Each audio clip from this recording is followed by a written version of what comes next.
Carpooling is the sharing of car journeys so that more than one person travels in a car. By having more people using one vehicle, carpooling reduces each person's travel costs such as fuel costs, tolls, and the stress of driving. Carpooling is seen as a more environmentally friendly and sustainable way to travel as sharing journeys reduces carbon emissions, traffic congestion in the roads, and the need for parking spaces. Authorities often encourage carpooling, especially during high pollution periods and high fuel prices. In 2009, carpooling represented 43.5% of all trips in the United States and 10% of commute trips. The majority of carpool commutes are fampools with family members. Carpool commuting is more popular for people who work in places with more jobs nearby, and who live in places with higher residential densities. Carpooling is significantly correlated with transport operating costs, including gas prices and commute length, and with measures of social capital, such as time spent with others, time spent eating and drinking, and being unmarried. However, carpooling is significantly less likely among people who spend more time at work, older workers, and homeowners. Operation: drivers and passengers offer and search for journeys through one of the several mediums available. After finding a match, they contact each other to arrange any details for the journey, costs, meeting points and other details like space for luggage are agreed on. They then meet and carry out their shared car journey, as planned.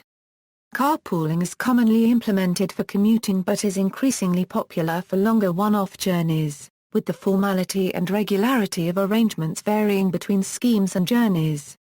Carpooling is not always arranged for the whole length of a journey.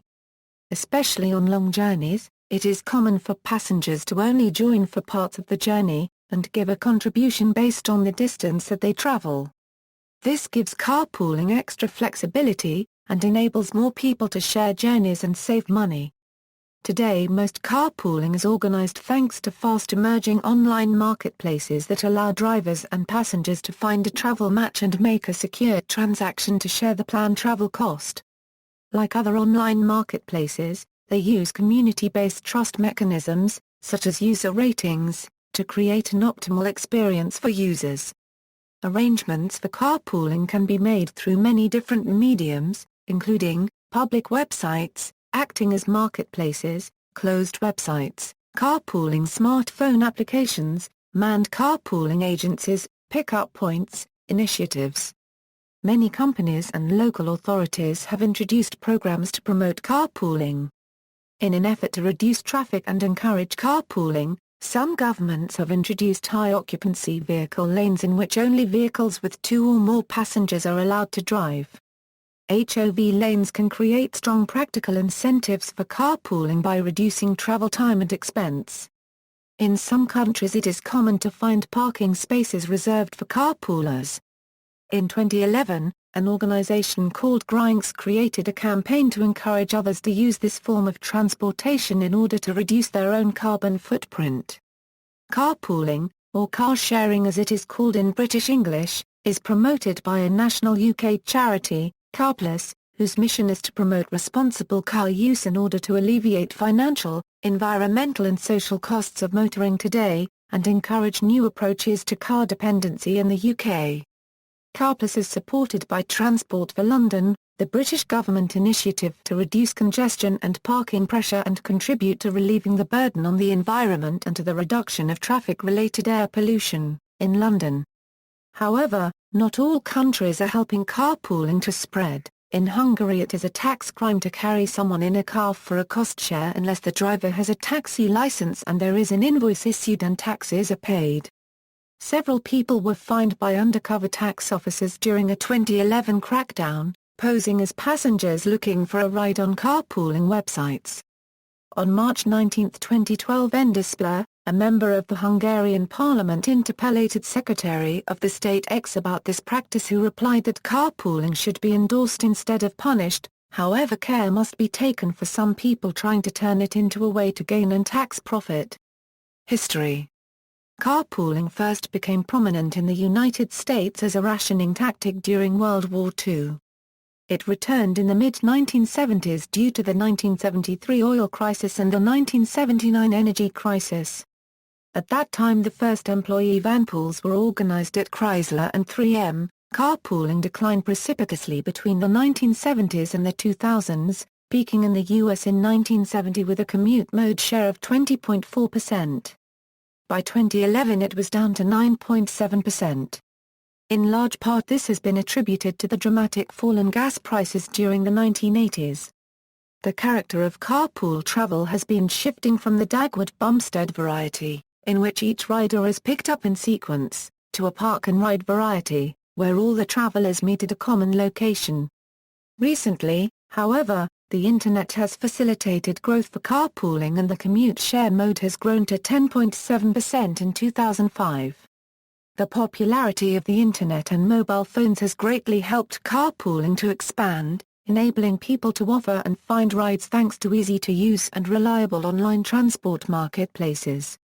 These websites are commonly used for one-off long-distance journeys with high fuel costs. Other forms. Carpooling exists in other forms. Slugging is a form of ad hoc, informal carpooling between strangers. No money changes hands, but a mutual benefit still exists between the driver and passenger, making the practice worthwhile. Flexible carpooling expands the idea of ad hoc carpooling by designating formal locations for travelers to join carpools. Real-time ride-sharing allows people to arrange ad hoc rides on very short notice, through the use of smartphone applications or the Internet. Passengers are simply picked up at their current location. Challenges. Flexibility. Carpooling can struggle to be flexible enough to accommodate en route stops or changes to working times patterns. One survey identified this as the most common reason for not carpooling. To counter this, some schemes offer sweeper services with later running options, or a guaranteed ride-home arrangement with a local taxi company. Reliability. If a carpooling network lacks a critical mass of participants, it may be difficult to find a match for certain trips. The parties may not necessarily follow through on the agreed-upon ride. Several Internet carpooling marketplaces are addressing this concern by implementing online paid passenger reservation, billed even if passengers do not turn up. Riding with strangers. Concerns over security have been an obstacle to sharing a vehicle with strangers, though in reality the risk of crime is small. One remedy used by Internet carpooling schemes is reputation systems that flag problematic users and allow responsible users to build up trust capital. Such systems greatly increase the value of the website for the user community. Overall efficacy. Though carpooling is officially sanctioned by most governments, including construction of lanes specifically allocated for carpooling, some doubts remain as to the overall efficacy of carpool lanes. As an example, many carpool lanes, or lanes restricted to carpools during peak traffic hours, are seldom occupied by carpools in the traditional sense. Instead, these lanes are often empty, leading to an overall net increase in fuel consumption as freeway capacity is intentionally contracted, forcing the solo-occupied cars to travel slower, leading to reduced fuel efficiency. Further, many of the vehicles are occupied by passengers that would nevertheless consist of multiple passengers, for example a parent with multiple children being escorted to school. In 2012, the Queensland government announced it would end carpool lanes, claiming they were creating congestion and delays. The move was supported by the RACQ Motoring Group. See also. Notes. External links, definitions and benefits of carpooling. Ride-sharing, carpooling at DMOZ, ride-sharing in North America, past, present, and future. Transportation Sustainability Research Center, UC Berkeley.